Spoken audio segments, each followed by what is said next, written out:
para sa akon nga opinion sa sina nga situation man is dili siya normal nga ginagawian sa mga bata. Baga daw may ara sila sa mga nandan na ginahimo sa ilang kwan. Kay sa akon nga pag-analyze sa mga pag-uyat sa baril, ako gani, first time mo mag-uyat sa baril, hindi mo rin mapalupok pa.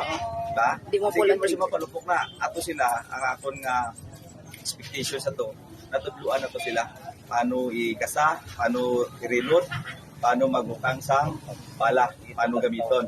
So sa akon, ang kakulangan sila siguro is sa ginikanan. Natudluan nila ang bata nila, pero wala na nila natudluan kung paano gamiton sa mayo.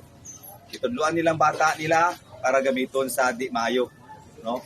So nakaimo sila sa krimen. So ano subong ang ilang pakatuan subong. So may ara sila sa record. Pasalamat kita diri sa aton nga pungsod kay lawig ang ginahatag para sa mga kabataan nga exhibition para sa sina nga mga krimen.